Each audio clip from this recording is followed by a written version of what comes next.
सर्वप्रथम मैं इस गुरु शिष्य परंपरा को नमस्कार करता हूँ, जिनके कृपा से आज भी शास्त्र में स्थित दिव्य ज्ञान हमें मूल स्वरूप में प्राप्त है और भविष्य में भी रहेगा। मैं प्रणाम करता हूँ भगवान विघ्नराज गणेश जी को, जिनके अनुग्रह से बाधा विघ्न सब डर के भाग जाते हैं। जगत पिता भगवान शिव एवं जगत जननी माँ पार्वती के चरणों में मैं दंडवत प्रणाम करता हूँ। श्रीमद् शिव पुराणाख्यः प्रत्यक्षस्त्वं महेश्वरः वन्दे शिव पुराणं हि सर्वदाहं प्रसन्नधिः। शिवः प्रसन्नतां याया दद्यात् स्वपदयोरतिम्। ये ईश्वर पार्वती सुत आप सबको नमस्कार करता है। स्वागत है आपका। हर हर महादेव। तो विषय है शिव पुराण अर्थात शिव कथा की महिमा। यह अत्यंत ही महत्वपूर्ण विषय है। विशेष करके शिव भक्तों के लिए ये वीडियो एक संपत्ति होने वाली है। पुष्पदंत जी ने भगवान शिव के बारे में क्या कहा? लिखति यदि गृहीत्वा शारदा सर्वकालम तदपि तव गुणानामीश पारम न याति। अगर स्वयं देवी सरस्वती अनंत काल तक लिखती रहे तो भी भगवान शिव के बारे में कुछ अधिक लिख नहीं सकती, उनके गुण का पार नहीं पा सकती। उसी प्रकार से इस शिव पुराण की महिमा भी कोई शब्दों से संपूर्ण रूप से नहीं कह सकता। काफ़ी कुछ कहना है, इसलिए मैं थोड़ा तेज ही चलूँगा, लेकिन यह महत्वपूर्ण है कि हर शिव भक्त एक बार अपने जीवन में ये सुन ले या जान ले। जीवन भर ये कुछ बातें काम आने वाली हैं। यह पुराण शिवों का परम शास्त्र है और वैसे भी जो भी अपना कल्याण चाहते हैं वे तो इसे सुने ही, और जो पढ़ सुन नहीं सकते वो इसे अपने घर के पूजा कक्ष में एक पवित्र रेशमी वस्त्र या कंबल से सजा कर रखें, उससे भी अपार सुख प्राप्त होगा। ऐसा वचन है शिव पुराण का। तो चलिए आरंभ करते हैं। हर हर महादेव। भैया, आजकल लोगों ने भगवान की कथा को एक टीवी का सीरियल ही समझ लिया है, लेकिन वास्तविकता कुछ और ही है। शिव पुराण कहता है शिव कथा तो कथा साधन है, कथा साधनम, एक साधन है शिव कथा। जिस प्रकार से योग तपस्या आदि अनेक साधन है चित्त शुद्धि एवं ईश्वर प्राप्ति के, मोक्ष प्राप्ति के, उसी प्रकार से शिव कथा भी एक साधन है चित्त शुद्धि एवं शिव प्राप्ति का अर्थात मोक्ष प्राप्ति का। शिव कथा एक साधन है और इसे सुनना एक साधना। शोध्यमानं दर्पणं हि यथा भवति निर्मलं तथैतत्कथया चेतो विशुद्धिं यात्य संशयम्। जिस प्रकार से दर्पण को साफ कर लेने पर दर्पण साफ हो जाता है, चमकने लगता है, उसी प्रकार से शिव कथा से मनुष्य का चित्त जो है वह शुद्ध हो जाता है, निर्मल हो जाता है। इसमें संशय नहीं है। फिर कहा विशुद्धे चेतसी शिवो नृणाम तिष्ठति सांबिकः। मनुष्य के वैसे शुद्ध चित्त में भगवान शिव शंकर जगदम्बा पार्वती सहित विराजमान हो जाते हैं। कितनी सुंदर बात कही। ततो याति विशुद्धात्मा सांब शंभो परम पदम। फिर वैसे निर्मल चित्त वाले मनुष्य को सदा के लिए शिवधाम की प्राप्ति हो जाती है, वो मुक्त हो जाता है भवसागर से। एक बड़ी सुंदर बात आती है, एकेन जन्मना मुक्ति ही सत्यम सत्यम वदाम्यहम। अरे एक जन्म में ही मुक्ति हो जाएगी, मैं सच कहता हूँ, मैं सच कहता हूँ। 2 बार ऐसा कह के इसे विशेष महत्व प्रदान किया गया है। यह संपूर्ण श्लोक कुछ इस प्रकार से है। ध्यायतः शिवपादाब्जं चेतसा निर्मलेन वै। अगर शुद्ध चित्त से भगवान शिव के चरणों का ध्यान हो जाए तो एकेन जन्मना मुक्ति ही सत्यम सत्यम वदाम्यहम। तो यहाँ पर ध्यान रखने वाली बात है कि शुद्ध चित्त से अगर शिव चरणों का ध्यान हो जाए, और वास्तविकता यही है कि किसी का चित्त ही शुद्ध नहीं है। विशेष करके इस कलयुग में जीवाश्चा सुरतांग प्राप्तः प्राय घोरे गलाभिः। इस घोर कलयुग में तो जीव आसुरी स्वभाव के हो गए हैं, आचरण ही बिगड़ गए हैं, तो चित्त की अवस्था की क्या ही बात करें भैया। और जब तक चित्त शुद्ध नहीं होगा तब तक आगे की आध्यात्मिक प्रगति संभव नहीं है। और यह चित्त शुद्ध होगा शिव कथा से, इसीलिए इसे कथा साधन कहा गया है। इसे तो कलयुग में परम साधन कहा गया है। न विद्यते मनः शुद्ध्यै कलीजानां विशेषतः। अरे इस घोर कलयुग के प्राणियों के लिए शिव कथा के अतिरिक्त और कोई श्रेष्ठ साधन है ही नहीं चित्त शुद्ध करने के लिए, मन शुद्ध करने के लिए। पावनम पावनानाम च, पवित्र कारक साधनों में भी सर्वश्रेष्ठ उत्कृष्ट साधन है ये शिव पुराण। काल व्याल महात्रास विध्वंस करम उत्तमम, इस घोर कलयुग रूपी सर्प से उत्पन्न होने वाले महात्रास को विध्वंस कर देता है ये शिव पुराण, ये शिव कथा। ऐसे समय में जहां तप करना योग करना सबके लिए संभव ही नहीं हो पाएगा, ये सब तो दुर्गम साधन कहे जाएंगे, तब पुराण श्रवणम शंभोर नाम संकीर्तनम तथा, अर्थात शिव कथा का श्रवण एवं शिव नामों का संकीर्तन ही परम कल्याणकारी साधन होंगे मोक्ष के। भगवान शिव तो हैं ही सबके ईश्वर, सदैव सभी प्रकार के प्राणियों के कल्याण के लिए तत्पर रहते हैं। उनके शिव नाम का अर्थ ही है कल्याण स्वरूप, इसीलिए उन्होंने हमारे कल्याण के लिए इस शिव पुराण को प्रकट किया है। कल्याण शब्द का अगर शास्त्रों में अर्थ निकाला जाए ढंग से अध्ययन करके तो मोक्ष प्राप्ति ही है, मोक्ष ही है कल्याण का अर्थ। भगवान शिव ने ही सर्वप्रथम इस कथा को कहा था। वैसे तो सभी कथाएं शिव के मुख से ही निकलते हैं, फिर ऋषियों तक पहुंचते हैं विभिन्न माध्यमों से। वैसे ही रामायण भी शिव ने ही पहले कहा था, है ना। तो हमारे कल्याण के लिए ही कल्याण स्वरूप शिव ने शिव पुराण को प्रकट किया है। शैवम पुराणम परमम शिवेनुक्तम पुरामुने, इसे पहले शिव ने ही कहा था। कलो दुर्मेधसांग पुंसांग धर्माचारोज्झितात्मनाम हिताय विदधे शंभु पुराणाख्यम सुदारस्यम, इस घोर कलयुग के धर्म आचरण शून्य दुर्बुद्धि मनुष्य के कल्याण के लिए ही शिव जी ने समृत स्वरूप शिव पुराण की उद्भावना की है। और सुनो शिव कथा की महिमा। कथया सिद्ध्यति ध्यान मनया गिरिजापते है, शिव कथा से भगवान शिव शंकर का ध्यान सिद्ध होता है। कथया सिद्ध्यति ध्यान मनया गिरिजापते है, ध्यानाज्ञ ज्ञानम परम तस्मात् कैवल्यम भवति ध्रुवम, शिव कथा से ध्यान सिद्ध होता है। जब कथा से चित्त शुद्ध होने लगता है तो शिव कृपा से फिर आप उनके स्वरूप को ध्यान करने में समर्थ हो जाते हो, उनका रूप ध्यान करने की शक्ति प्राप्त हो जाती है। वही कहा शिव कथा से शिव ध्यान सिद्ध होता है, और ध्यानाज्ञ ज्ञानम परम तस्मात् केवल्यम भवति ध्रुवम, और ध्यान से ज्ञान उदय होता है, और ज्ञान तो है ही मोक्ष का द्वार, ज्ञान से ही मोक्ष की प्राप्ति होती है। शिव गीता में एक श्लोक है, न कर्मणा मनुष्ठानेर्न दाने तपसा पिवा केवल्यम लभते मर्त्यः किंतु ज्ञानेन केवलम, न कर्म के अनुष्ठान से, न दान से और न ही तप से मोक्ष की प्राप्ति होती है, किंतु केवल ज्ञान से ही मोक्ष की प्राप्ति होती है। और ज्ञान का भी वास्तव में एक ही परम अर्थ है, जो एकमात्र परम सत्य है उसे अनुभव कर लेना, जिसे जान लेने से बाकी सब तो नश्वर है, यह आभास हो जाता है, सभी बंधन अपने आप टूट जाते हैं। वो परम सत्य जो एक शिव ही है, उन्हें जान लेना ही वास्तव में ज्ञान है। हमारा जो मूल स्वरूप आत्मा है ना, वो भी शिव ही है, उसे जान लेना ज्ञान है। स्वयं के वास्तविक स्वरूप को जान लेना ही वास्तव में ज्ञान कहलाता है, शास्त्रों के शब्दों का ज्ञान नहीं। और शिव कथा से वह ज्ञान एवं मोक्ष प्राप्त हो जाता है। देखिए ये शिव पुराण आपको किस दशा से किस दशा की ओर ले जा रहा है। ऐसे शिव पुराण को तो हम नमस्कार करते हैं। यह शिव पुराण तो हम शिव भक्तों का प्राण ही है। एक और अद्भुत बात कही गई है शिव पुराण के विषय में कि अगर कथा श्रवण से आपका ध्यान सिद्ध नहीं होता है और ये जीवन समाप्त हो जाता है, असिद्ध शंकर ध्यान कथा में शृणोति यह सप्राप्यान्न भवे ध्यानम शंभो याति परम गतिम। अगर कोई जीवन भर कथा सुनता रहता है और ध्यान सिद्ध नहीं होता और वो शरीर छोड़ देता है, तो उसे अगला जन्म ऐसा प्राप्त होगा जिसमें उसका ध्यान भी सिद्ध हो जाएगा, उसकी आध्यात्मिक प्रगति जारी रहेगी और वह शिवधाम को प्राप्त कर लेगा। इसलिए ज्यादा से ज्यादा केवल 2 जन्मों की ही बात है भैया, डूब जाओ शिव सागर में, क्या पता हमारे साथ एक जन्मना मुक्ति भी हो जाए। शिव कृपा की महिमा कौन जाने भैया, हर हर महादेव।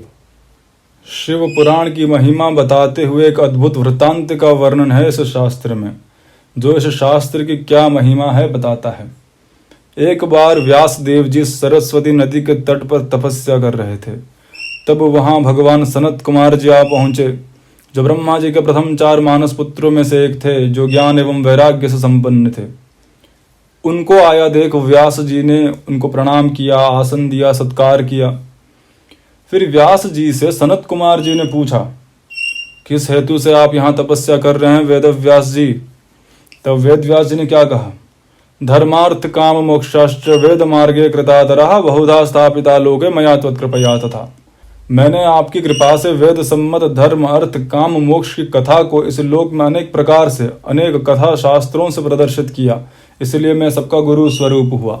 एवं भूतस्य मेप्येवं गुरु भूतस्य सर्वतः मुक्ति साधनकम ज्ञानम न उदेति परम अद्भुतम।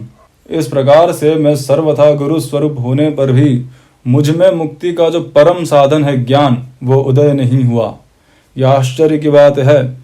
मैंने लोकों में इतना सब विस्तार से बता दिया, लेकिन मेरे भीतर ही ज्ञान उदय नहीं हुआ। पाखंड की अनुभूति हो रही है, इसीलिए मैं तपस्या कर रहा हूँ सनत कुमार जी, ताकि मुक्ति के साधन ज्ञान को प्राप्त कर सकूं।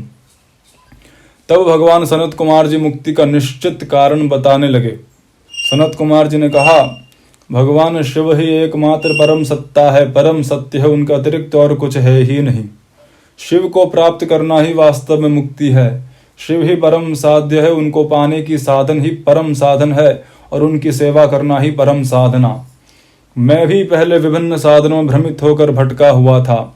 एक बार मैं ऐसा ही मंदार जल पर जा पहुंचा और तपस्या करने लगा।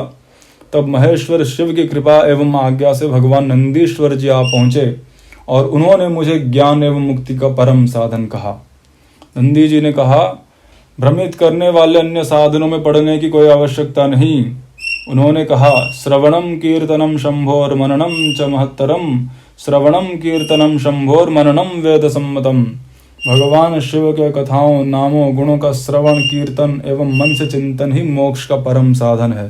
त्रिकम च साधनं मुक्तिः शिवेन मम भाषितम। नंदी जी ने कहा, यह बात स्वयं भगवान शिव ने मुझसे कही है। जब साक्षात परमेश्वर भगवान शिव जी ने ही कहा है तो बस अब हमें भी और कहाँ कोई क्या बोल रहा है उससे क्या ही लेना देना, क्यों ही सुनना। यह कहकर सनत कुमार जी बोले, तुम एकमात्र सत्य सनातन वस्तु भगवान शंकर का हृदय से ध्यान करो, उनकी कृपा दृष्टि से ही ज्ञान एवं मोक्ष प्राप्त हो जाएगा। तब वेद व्यास जी भगवान शिव की साधना में लग जाते हैं और संसार को शिव जी की प्रेरणा से यह दिव्य शिव पुराण प्रदान करते हैं। इसीलिए शिव पुराण को एक ज्ञान यज्ञ कहा गया है। ज्ञान यज्ञ परोयम वै भुक्ति मुक्ति प्रदः सदा शोधनम सर्व पापानाम शिव संतोषकारकः। एक ऐसा ज्ञान यज्ञ जो आपको भोग एवं मोक्ष प्रदान करेगा, एक ऐसा ज्ञान यज्ञ जो सभी पापों से हमें मुक्त कर देगा, और एक ऐसा ज्ञान यज्ञ जो शिव को प्रसन्न करेगा, शिव संतोषकारकः। और जो चीज शिव को प्रसन्न करे वही हमारी प्रिय साधना है। तो ऐसा महान शास्त्र है शिव पुराण।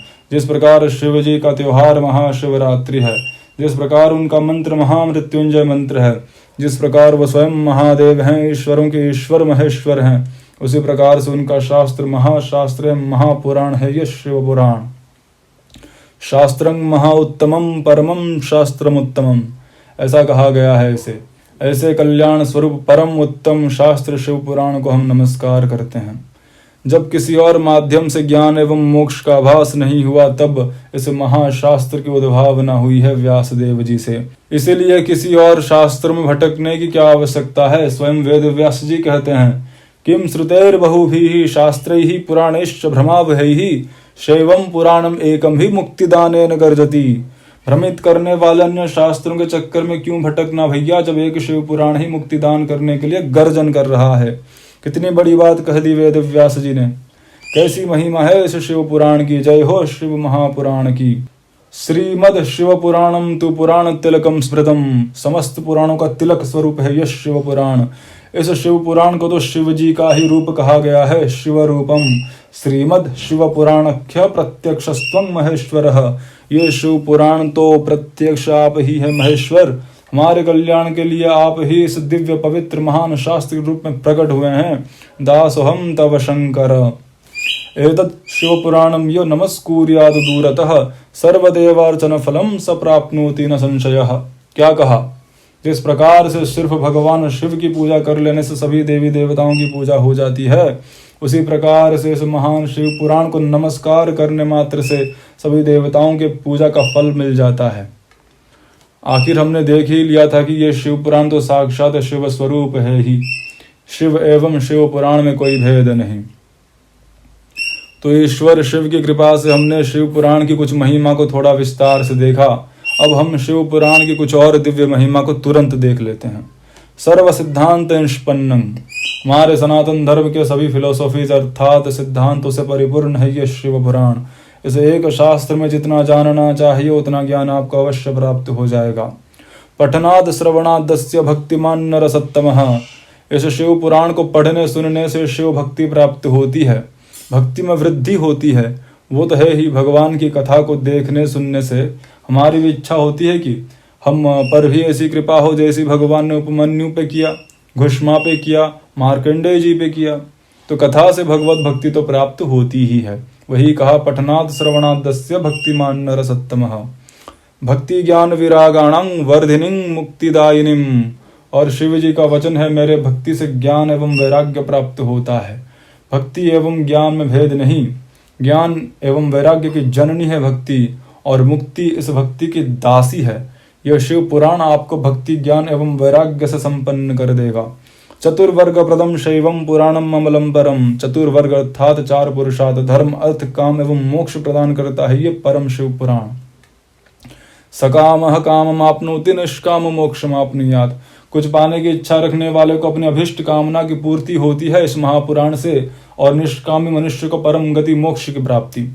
सकाम और निष्काम दोनों प्रकार के मनुष्य को भगवान अपना भक्त मानते हैं, लेकिन शिव कहते हैं निष्काम भक्त उन्हें अधिक प्रिय है, जो सब कुछ भगवान का ही समझता है, अपने शरीर को भी जो अपना नहीं समझता उसे भी त्यागने का भाव रखता है। तो और किसी सांसारिक वस्तु की क्या ही बात करे भैया, एक निष्काम भक्त तो मोक्ष की इच्छा से भी ऊपर उठ जाता है।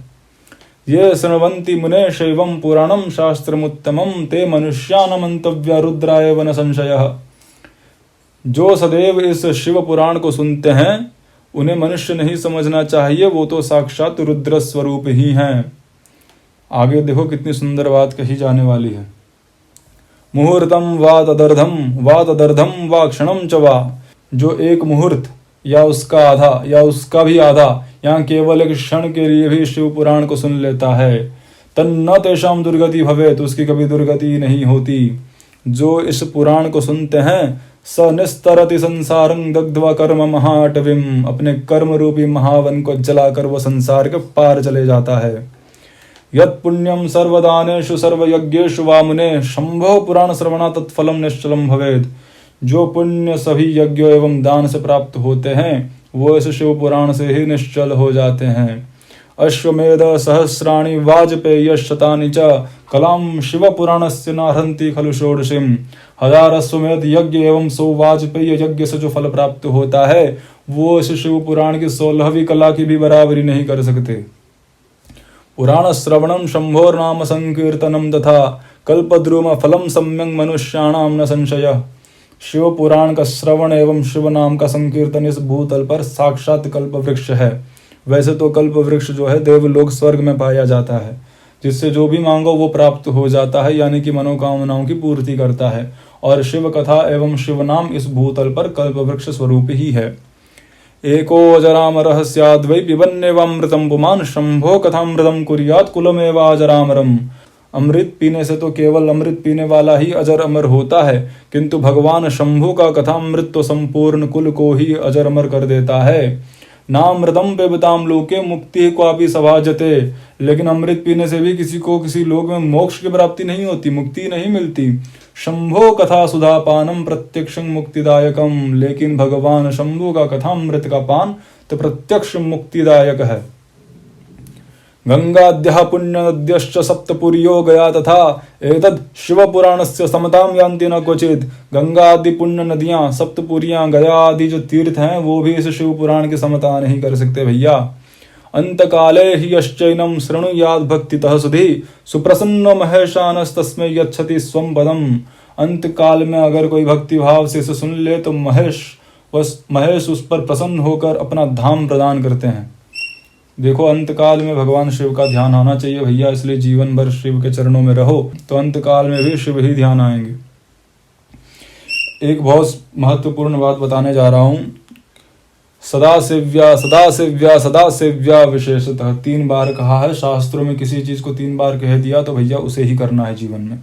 सदाशिव्या सदाशिव्या सदाशिव्या विशेषतः एतद् शिव पुराणस्य कथा परम पावनी, इस शिव पुराण के परम पवित्र कथा का सदा सेवन करना चाहिए, सदा सेवन करना चाहिए, सदा सेवन करना चाहिए। एतद् शिव पुराणस्य कथा श्रवण मात्रतः किम ब्रवीमि फलम तस्य। इस शिव पुराण के सुनने मात्र से जो फल होता है क्या बताऊं मैं। शिवश्चित्तम समाश्रयेत्, स्वयं भगवान शिव ही उस मनुष्य के हृदय में विराजमान हो जाते हैं। भगवान की कथा की इतनी महिमा है, लेकिन फिर भी हर किसी का मन नहीं लगता इसमें। इस विषय में भी कह ही दिया है, जन्मांतरे भवेत् पुण्यं महद्यस्य सुधीमतः तस्य प्रीतिर्भवेत् तत्र महाभाग्यवतो मुने। जिस मनुष्य के पिछले जन्मों में शुभ कर्म है, पुण्य है, उन्हीं की इस शिव कथा में प्रीति होती है। तो जितना हमसे बन पड़ा उतनी महिमा गाली हमने अपने प्रिय शास्त्र शिव महापुराण की। हमने काफी सारे श्लोक देखे अभी, है ना। शिव पुराण कहता है, एतद् शिव पुराणस्य श्लोकम श्लोकार्धमेव च यह पठेत भक्ति संयुक्तः स पापान् मुच्यते क्षणात्। अगर कोई इस शिव पुराण का एक अथवा आधा श्लोक भी भक्ति भाव से पढ़ लेता है, उसकी सभी पाप उसी क्षण नष्ट हो जाते हैं। इस सुंदर श्लोक के साथ ये ईश्वर पार्वती सुत अपने वाणी को विराम देता है। आप सब शिव भक्तों को धन्यवाद एवं नमस्कार। हर हर महादेव।